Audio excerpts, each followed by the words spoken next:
We're going to start off by hearing from Stephanie Reid. She's currently the Digital and Travel Media Officer for Tourism Thunder Bay. Stephanie is a digital media strategist and communications specialist with experience in developing comprehensive marketing strategy and creating dynamic digital content. In her current position, Stephanie combines years of marketing and advertising experience with a background in video, television production, and photography to help bring the stories of Northwestern Ontario to life and share them with the world. So please help me welcome Stephanie Reid. Come on up here.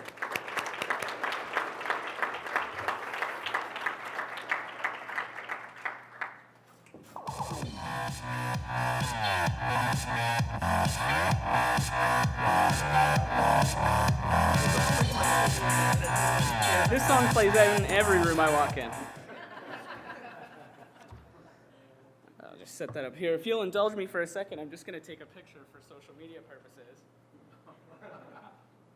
You know you can send that to other people. I just learned that the other day. So I'm Stephanie Reid, and I am the Digital and Travel Media Officer with Tourism Thunder Bay. So that is the most terrible job in town. I get to spend my days on social media. We run multiple channels: Facebook, Twitter, Instagram, Pinterest, for Visit Thunder Bay, for Visit Northwest Ontario. We also operate a blog/online magazine called northernontario.travel, pardon me. So there's a lot of different channels we use. I also deal with travel media, which is like recruiting journalists to come here and write stories about the area. I get to plan their itineraries and go do all those fun things with them. So it's pretty terrible. But today I'm talking about social media, and this is a social media primer. So it's a pretty broad term. And when people think of social media, they generally think of social networks, Facebook. But it also includes things like blogs, video blogs, microblogs, video sharing, photo sharing. And the greatest success you'll find with any one of those channels generally comes with its integration with another. So sharing your YouTube videos on your website, sharing your Instagram photos on Facebook, posting links to your blog on Twitter. So today I'm going to talk about these three social networks specifically. Certainly there are others, and there are others that you may be interested in. These are the most popular for various reasons, and probably the ones you're thinking of using or already using. So Facebook is certainly the most popular. 71% of all adult internet users have a Facebook account. How many people in here have a Facebook account? Quite a few. You got one now. How many people use Facebook for their business or in their work? Yeah, see, like almost as many, right? So it's certainly the most popular, and it's still growing.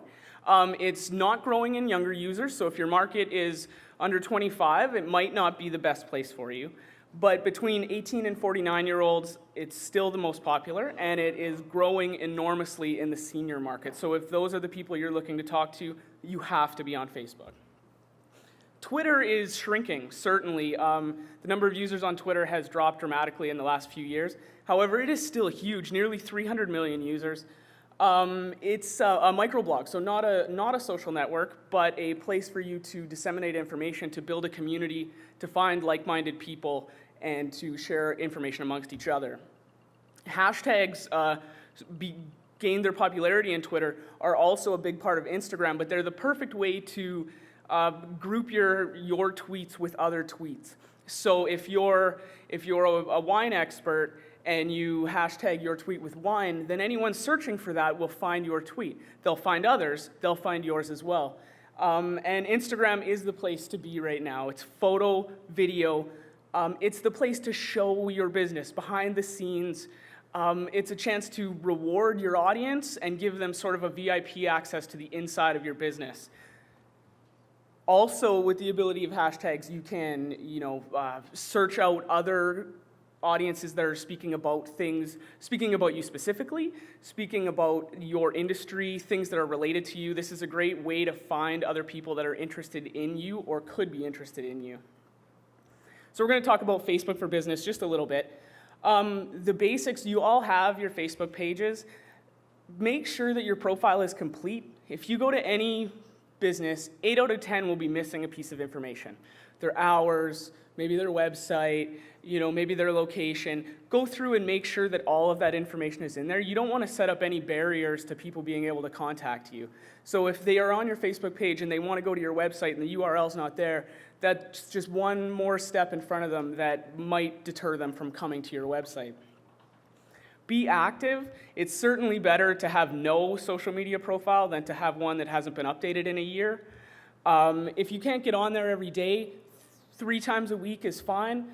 Some people will say 3 to 5 times per day. There is no set number for this. Every organization is going to be different. Just do what feels right for you. You certainly want to post enough so that you're active and that you're heard, but not so much that you're flooding people's news feeds. When it comes to growth and growing your number of fans, you want to grow organically.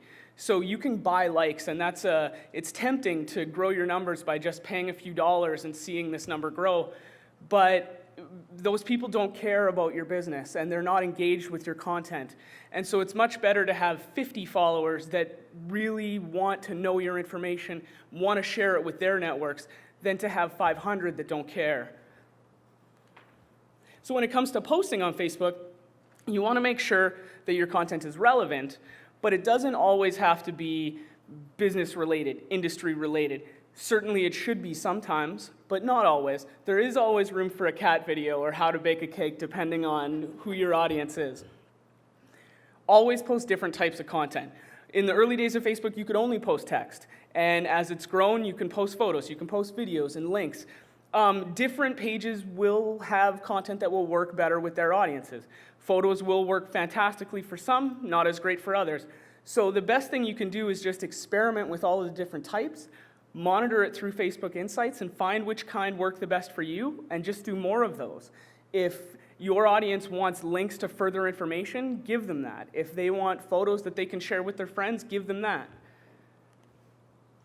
And then the most important thing in Facebook is building a community, in social media in general, really. So how to do that is you want to go through and like other pages of interest, your suppliers, your customers, your industry partners, community organizations, anyone that might be interested in you. The thing with a community is that a community supports each other, so it might not even seem like a direct connection that you would like that page, but you're all a part of this together, and Thunder Bay is actually really great for that. Thunder Bay social media pages tend to support other Thunder Bay social media pages. And so if you can be a valued member of that community, the community will support you and push your content out as well. You always want to tag partners and influencers and other community groups in your posts so that they'll be notified that you've posted about them and can share that post with their followers. Every person that likes, comments, or shares on any one of your posts expands that reach to a further group, a larger audience. And the thing with a community is that you need to be listening to the people in it. You can't just speak at people. It's not like, the traditional ads we're used to where you put your ad out, you buy your space 6 months in advance, and then you write your copy a month in advance, and then your ad goes out and it's not working as well as you'd hoped, and you can't do anything about it. Here you can listen to people, you can respond to them. The beauty of social media is its agility and your ability to be nimble and change on the fly and hear what your customers are saying and adapt to them in the moment. So I said earlier, don't buy likes, but you certainly do have to spend some money on Facebook. It used to be if a page made a post, most of its followers would see it. It's certainly not like that anymore, but you don't have to spend a fortune. Here's just a few examples of the Visit Thunder Bay Facebook page where little dollars made huge impact. So for $1.76, we increased the reach of that post, which was a post about the Hoito that went out on Pancake Day a few weeks ago, increased our reach by 25% for $1.76. This one in the middle, for $7, tripled our post reach. We went from 2,500 organic views to over 9,000 people seeing it for $7. And for $50, got us 27,000 extra reached on one single post. So it's not like you're buying $1,000 magazine ads or spending $100 on one TV spot. It's $50 will reach you 27,000 people, but also you've targeted those people specifically. So it's not just anyone that gets the paper or anyone happened to be watching that show that day. It's people from your town, people who like your page, people who are interested in food specifically for that one, or whatever your industry happens to be. You can drill right down and make sure that the people you're speaking to actually want to hear about what you're talking about. So when we get to Twitter, it's a microblog, as I mentioned before, which means you only have 140 characters. This can be challenging, certainly, but it does force you to get to the point. It is the perfect customer service tool. Your customers will tweet at you if they have a problem, a concern. You receive notification instantly, and it's the perfect way to respond to them. All the conversations are public, so other people can see how you've responded. So you do need to be prepared to deal with negative comments and respond to them, which in social media in general is something you always need to think about. You do need to respond to comments, especially the negative ones. Don't just delete them.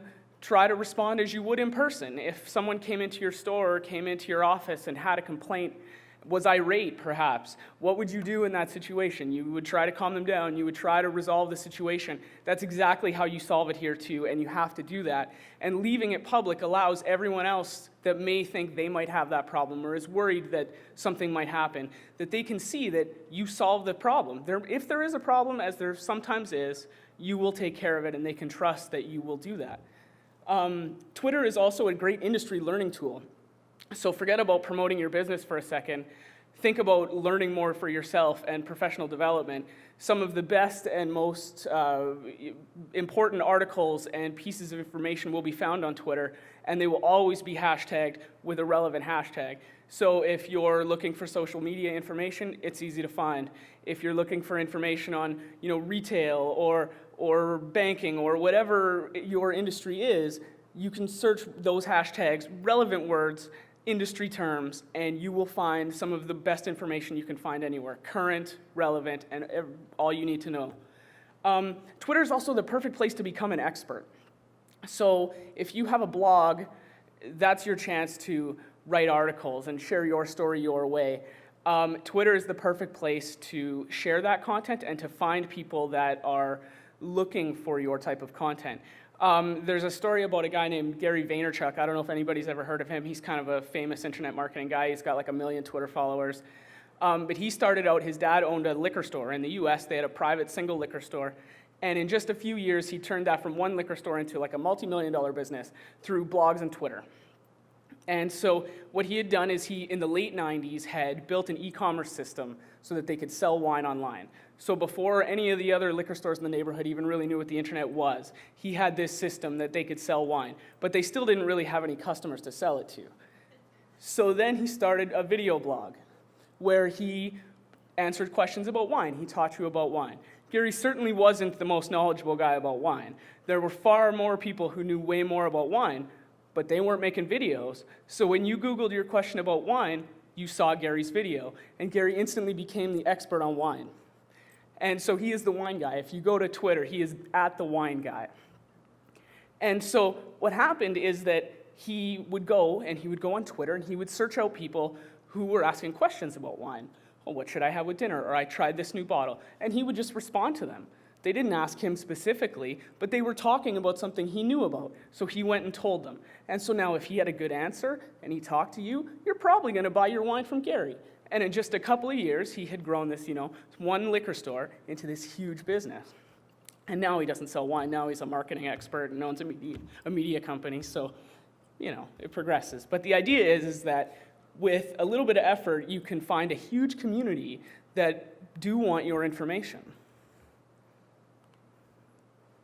So, like I said, 140 characters is certainly a challenge, but a picture can be worth 1,000 words. In Twitter, it's worth 20 characters, so you still have 120 characters to try and get your message across with words.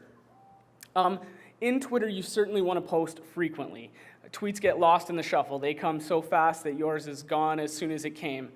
That also means that you can post the same content over and over again. If you post something at 9 o'clock in the morning, it's doubtful that that same person is going to see that same tweet at 6 p.m. That's going to be a whole new group of people that see that tweet then. So don't feel that you tweeted it once and you can never tweet that ever again. Don't tweet it every hour, the same thing, not at all, but like certainly you can tweet the same thing every day at a different time in the day. Also with Twitter, you always want to make sure to use a hashtag. No one's going to see your tweet if you don't put a hashtag on it. That's how you get it in the group with other tweets, and people will search for them, and they will find your tweets, and they will respond. You also always want to increase engagement. And the ways to do that are mention other Twitter accounts. So if you're talking about somebody, use their account, use the @ symbol and their name. Retweet content that other people have, they will get a notification, they'll see that they're doing it. Every time that you share somebody else's content, they're far more likely to share yours in the future. And so it's all about community building, as I said, and helping each other out, and the more you do it, the more they'll reciprocate. Again, always use a hashtag. Just a quick little example is with the trending topic hashtags that you'll see on like the left side of your screen on the desktop version. Those are what people are talking about right now. And the other day, last week I guess, it was National Pizza Day. I logged onto Twitter, it was National Pizza Day, and we had an article on northernontario.travel about Both Hands Pizza. So it was written like a year ago. It was still current, still talked about the restaurant, but certainly not new content in any way. I tweeted about the pizza restaurant, hashtag National Pizza Day. In one day, 1,500 people read that article. So 1,500 people that probably never would have read an article about Both Hands Pizza, just read an article about Both Hands Pizza. All because it happened to be National Pizza Day. Had nothing to do with my industry, had nothing to do with the community really, but happened to be trending, so there was a ton of people that were going to look at that no matter what, and so there we got them. And yes, perhaps a lot of those people weren't from Thunder Bay, perhaps, but every time somebody else looks at it, every time somebody else engages with it, retweets it, likes it, it goes further, and more people from your own community will see it naturally. Another great thing to do is live tweet an event. Like right now, I should be tweeting that we're here, that this is happening, so that if someone is interested in coming to this event, they can see what's happening. If they are interested in watching the video later, they know who's on now, who's coming up next. Maybe they want to see who's here at lunch, and they want to see how far we are in the agenda, how exciting it is.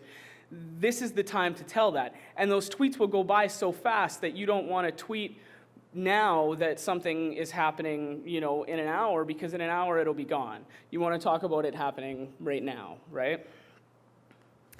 Here's just a few examples of mentioning other accounts and how that can help. So this was just a couple of weeks ago. We had a partnership with Ontario Travel and the Weather Network, where they sent a crew up here and they broadcasted live from the marina on the Weather Network in the GTA.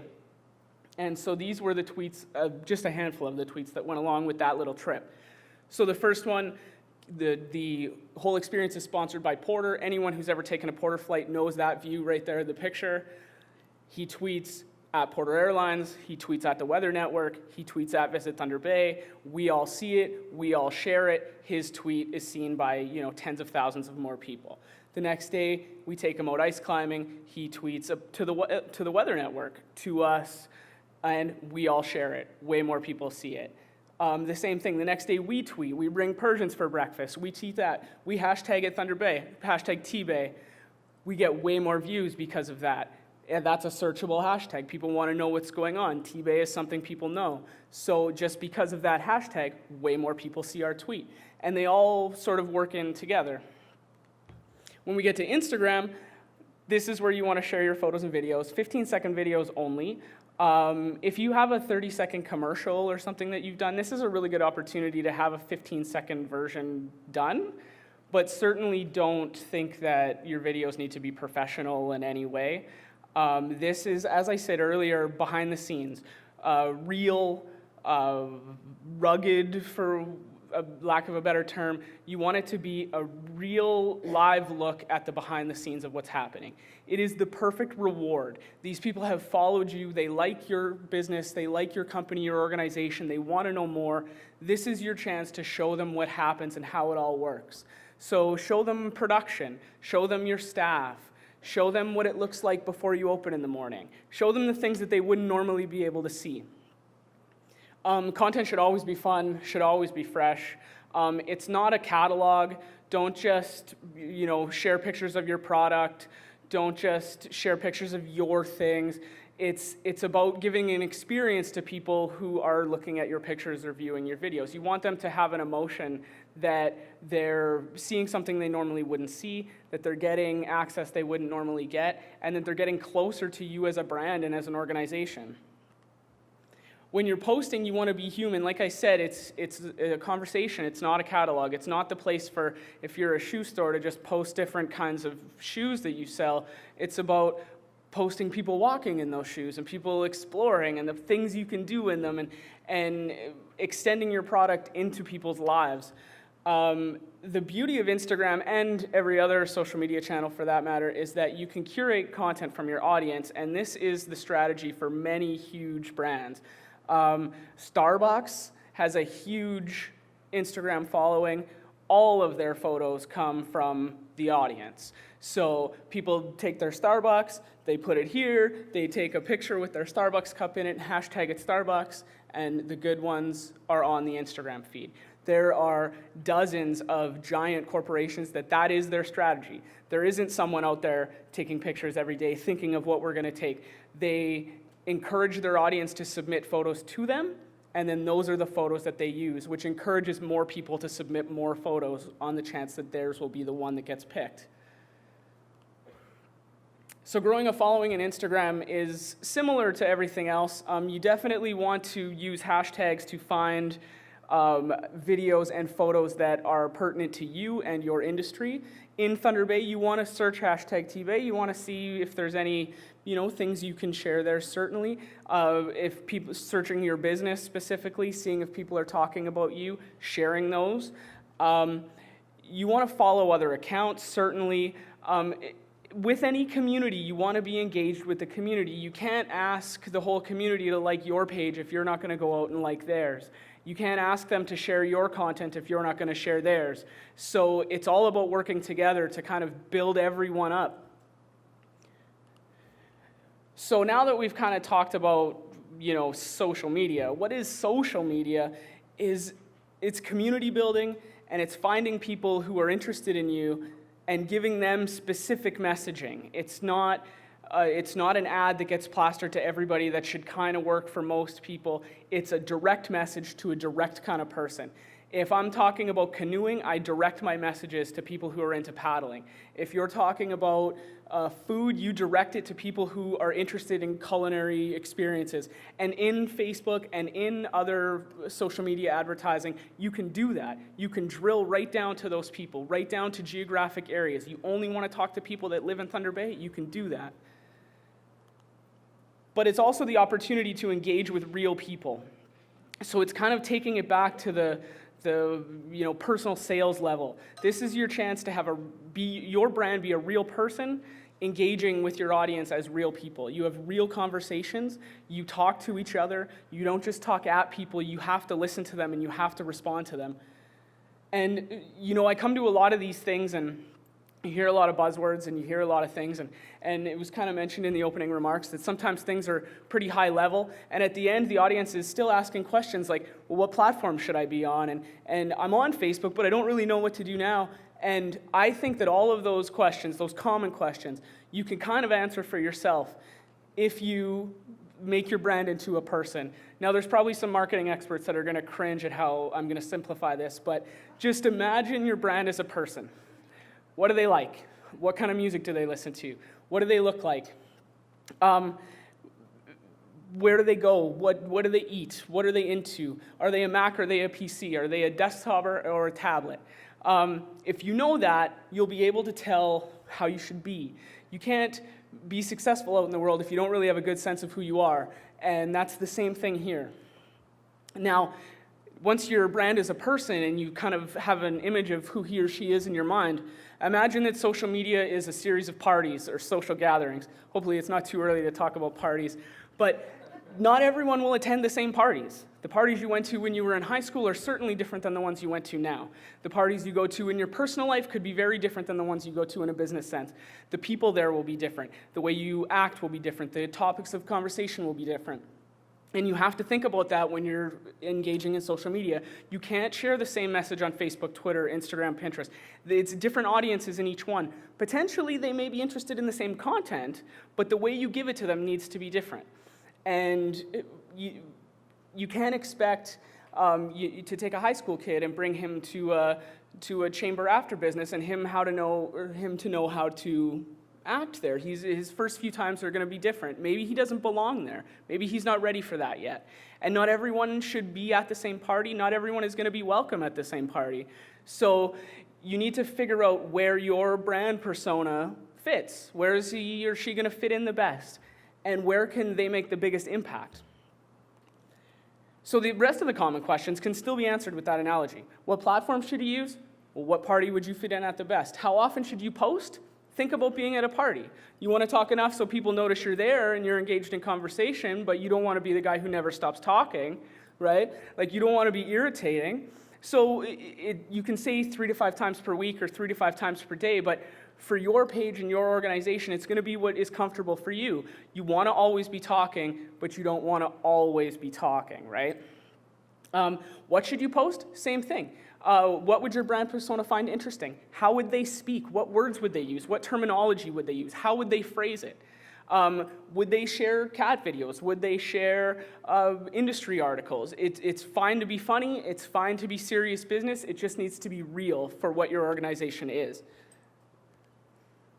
And then the always popular and oh so human question, how do you get people to like you? Well, you need to show real interest in others, and you need to provide value to people. So people are more than willing to help you out. People are more than willing to support you as long as you provide value to them. And do this, find the same in your audience. Don't go out and just get a bunch of likes because then you have a bunch of likes. If they're not valuable, and they're not worth your time. You need to be genuine always. Social media is real, and so people can see through things that you might not think they can see through, or see through things more than they would have in an ad. They are expecting a human touch, and if it's not there, it's not real for them. Always be positive. The internet can be a horribly negative place, and the people who are positive will always stand out, and people will gravitate towards them. And always listen as much as you speak. It's, again, not like traditional advertising in the sense where you're talking at people, you're talking with people. It's all about having a conversation and really hearing what they're having to say and really trying to be able to address that for people. So just a few things to remember. Social media is certainly more than social networking, although that is a big part of it. I do recommend, if you're able and if you feel it fits your industry, everyone should try and have a blog. That is your chance, as in the Gary Weingeist story, that is your chance to establish yourself as the expert. You all know if you Google something and you read an article about it, it just seems more legitimate. You have trust in the company who wrote that article. So if your article is the one there, you become the expert. You want to be a resource that people come to all the time.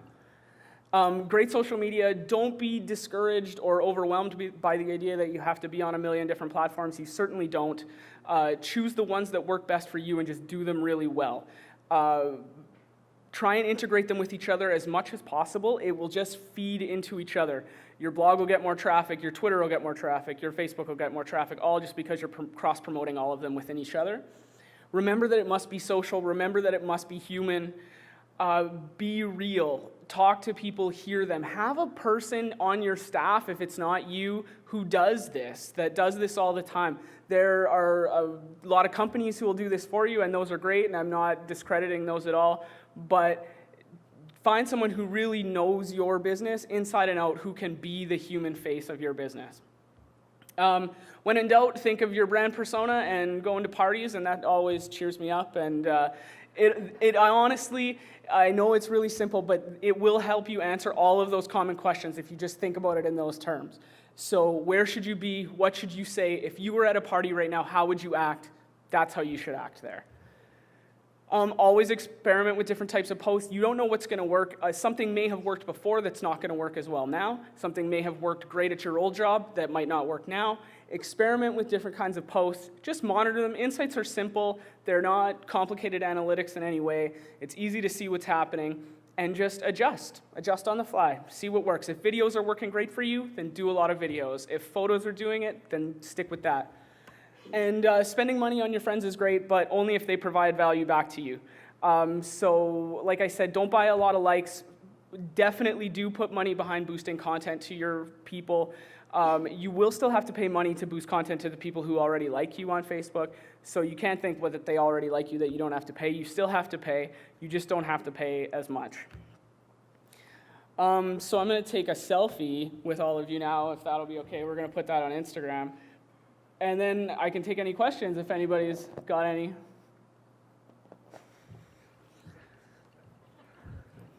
Huh? Was it that thorough? No. I don't know, honestly. NADF, hashtag NADF, hashtag... You're asking me? I'm asking this table. All I heard was Engage 216, hashtag Engage 216. 2016. Yes, pardon me, 2016. Any social media posts you guys make during the day about this event, be sure to hashtag Engage 2016, and then you'll be able to see what everyone else is posting. Hopefully some people in the community will see what we're posting here and come down and maybe check it out in the afternoon, and that's the whole idea of this. All right, any questions for Stephanie? Any questions out there? Come on now. There we go. Here, I'll bring the mic over to you so everyone can hear a little better. Hi, just a question of when does it become overwhelming? In a day, there's so much media coming at you, so much information, so when are you overwhelming people, and when do you say enough is enough? As a page, when am I overwhelming my audience? Yes, like we are getting so much from so many people from so many places. When do people just turn it off? And you watch around a room today, and half the people aren't listening because they've taken off on one point that you said, and they're texting somebody else about it. So how do you? I just find it sometimes it's overwhelming. Oh, I mean, it certainly can be overwhelming, right? Every business is on there. Every business is trying to fight for your attention, just like they are if you open up the newspaper and there's a million ads, and how do you focus on one, right? Absolutely. In terms of overwhelming your audience by posting too much or anything like that, for the most part, these platforms sort of police themselves in that way. Like Facebook, for the most part, won't allow a lot of your posts to go to the top. If a lot of your posts don't get engagement, so if you post things that people don't like, they don't comment on, they don't share, that doesn't get shown to any more people. Facebook values that as not good content, and it doesn't share it anymore. If you share something that a lot of people like and a lot of people comment on and a lot of people share, then it values that as great content, and you can assume that a lot of people want to see that. So it almost won't allow you to overwhelm people too much. But I mean, as a general rule, you want to post once a day, twice a day, 3 times a day on Facebook. I wouldn't post 10 times a day or 20 times a day. You can certainly do that on Twitter, where they have a shorter shelf life and they'll go away. So you, again, won't be overwhelming people because most people won't see them all. Nobody's on Twitter all the time. They're not going to see your tweets on, just coming up in real time. They're going to check it now. They might see it in the 1,000 new tweets they've had since the last time they checked in. They might check it again at lunch in the 1,000 new tweets they've had since then. So it's not, your particular post isn't going to overwhelm them. The idea of just massive amounts of posts can be overwhelming to people, but that's kind of the world we live in, right? All right, great question, because I feel the same. I find it sort of overwhelming, even talking about it. What should we do? What, different tweets and Twitters and Facebook, and how do we engage, and how do we stay on top of it, and who's going to be sitting there kind of doing this all the time? That's always my concern. But I think having quality content and making sure that people start to follow you because you're posting something that's relevant and meaningful, right? Any other questions? Yes. Stephanie, I have a question about, you're saying sharing from different, like from Twitter to Facebook and Instagram. currently what I do is if I post on Instagram, it will automatically post on Twitter, which will also post on Facebook. But you're saying there's different markets for those, and maybe now I see that might not be the best idea. Can you I delve wouldn't into that? necessarily recommend that as your default option anyway. There will be certain pieces of content that you can do that with. A great Instagram photo that you also want to share to your Facebook audience, sure. But you don't want to share every Instagram photo because you want people to also like your Instagram page. You want there to be an incentive for them to like both because they're going to get different content on either one, right? So even if it is the same person, there's no reason for someone to like your Facebook and your Twitter and your Instagram page because they're going to get the same thing everywhere they go, right? Also, right, the messaging is different. So Facebook, you want to be slightly more serious, slightly more long form. You can share your information will stay there longer, right? So people will go back and look at your page and see posts that you've made. Where people aren't going to do that for the most part with your Twitter. It's going to come up in their Twitter feed and then it's going to go away, right? So you want it to be more current, more now. Like for you specifically, I would tweet from the boat, right? So you're out sailing and I would have a Facebook post of some grand photo that you have of you know, some great sailing photo that you have. You talk about sailing today, maybe the conditions, things like that. Here's how you book. On Twitter, I would tweet from the boat. Here's a picture of us pulling out of the dock. Here's this guy having so much fun. Instagram, same thing, right? Photos in the moment now, behind the scenes. So the guy on the dock, you want to show him a view that he can't see from the dock, right? The experience he's going to have on the boat. Thank you. All right. I don't actually need the Evan? mic, I don't. But just to answer from my own personal experience your question, when we did auto posting, I'm Evan Hadfield, by the way, I'll be speaking just a little bit later. When we did auto posting, we had 1/200th the effect of whenever we posted directly the exact same content. So auto posting, really what you're saying to the person who's seeing that is I'm not really here. You know, it's almost like a note saying I'm out of the office right now. I'll be back at some point. So what you're saying is don't follow me on this network, follow me on whatever one I automatically posted from because that's where I'm in office. So what she was saying earlier is basically, you know, you want to personalize yourself, you want to personify as something. If you're doing that, what you're personifying as is not real, a bot. And you don't want to be a bot. You know, that from my personal experience, which unfortunately I don't have in my presentation as I didn't know this question would come up, is that you really, really harm yourself by making it appear that you're not there, in effect. Thank you, Evan. Right here. So then is there a way to take advantage of those auto posting options without seeming like you're absent? Instagram to Facebook, yes, because they're linked accounts.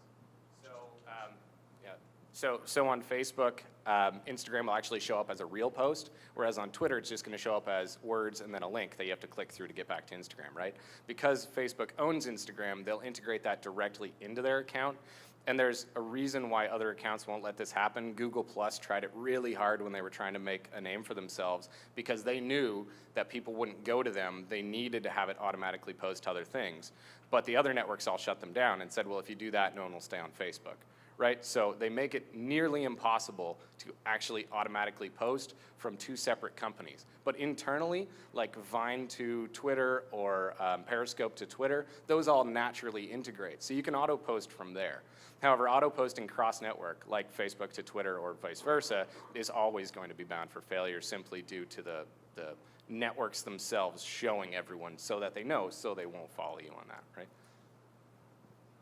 All right. Any other questions for Stephanie? Oh, back there. I'm going to try. I don't want to run with my new bifocals here. I'll run into these two guys. Yeah, the only guys in ties, or it must be accountants. We shall hang together at lunch. All right. Where was the hand up? Over here. There we go. Hi, I appreciated your thoughts on being able to actually respond to your sort of negative responses. And I'll tell you that one of the things that we're kind of worried about is sort of liabilities within posting on Facebook. And I wondered if you had any maybe advice or tips for, I work for Delico and we're a child welfare agency, but we also have all these wonderful services like health services, mental health services, and we're looking at developing a dialogue, and we're just not sure sort of what the best form is. And then sort of tips on managing the liability, like what if somebody, you know, had wanted to report something and it was on a Facebook.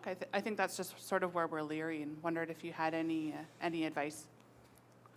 I mean, that's certainly an important subject. I don't have any real super personal experience with that. The only thing I can really think of is if you're familiar with the Thunder Bay Police Service Facebook page, they have one of the best Facebook pages in town. It's sometimes hilarious, which draws an audience of people in who normally wouldn't like them for whatever their particular reason. But then it also gives them an opportunity to now share serious content and safety information with the community. That being said, they post about crimes, and there is definitely the opportunity for people to comment information they may know, or you know, potential names or anything like that in a public setting, right? So on sensitive information, or where there's the potential for sensitivity, they make sure that they post that this is, you know, they have a sort of a form response, but that this is not the place for personal information. If you have information on the case, contact us at this phone number. Don't post anything personal here. Anything that is personal will be deleted. And then you just have someone who monitors that account very closely, so that if something is posted, someone sees it right away and can deal with it immediately.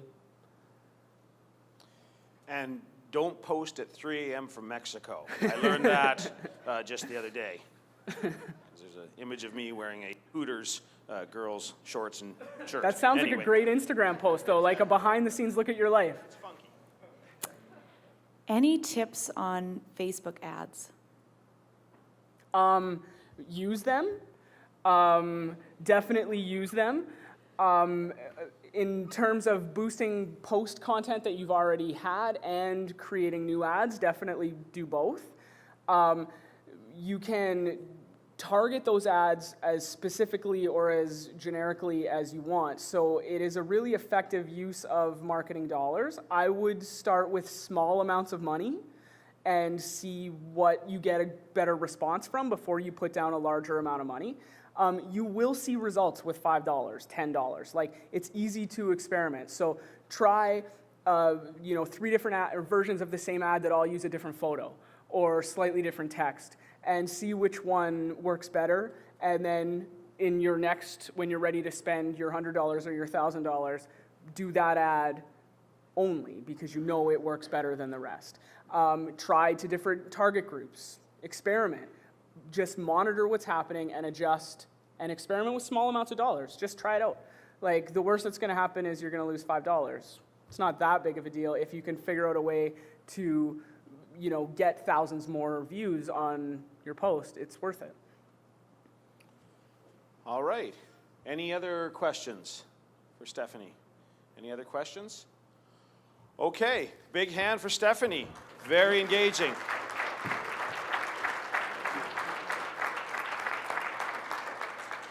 A fantastic primer. I think it got us all really thinking, and I know the things that I picked up from the presentation certainly had something to do with hash, pizza, and parties. So I'm not sure what else. Did you say something else about something? I'm sorry. No, I think it was a fantastic overview of all these, what I consider to be fairly complex things, and perhaps that is to me and not to you folks, but not unlike the gentleman who asked the question, it seems a bit daunting and overwhelming. And I think Stephanie's message of, being, relevant and not flooding, the space out there, and making sure that you're on point, knowing who you're reaching out to. I ran a large marketing enterprise at one time years ago, and we used to talk in tribes. I'm sure you marketing folks know this kind of language. And of course, like many things I've done in life, I had no background in marketing, but knowing who the tribe is that you're reaching out to, right? Are they all people who use an iPhone? Are they all people who go hiking? Are they whatever the case may be? So I think those linkages and knowing the profile and staying on top of things, being current, I think very important, and all the great messages that you brought to bear. With that, I like the wine guy situation, so I think I'm going to be the tequila guy. I'm going to start my own little site. and just post at 3 a.m. Engage and the Anishinaabe Eski Development Fund would like to thank the sponsors of Engage 2016. TB Newswatch, TD Bank, T-Baytel, MNP, Shout Media.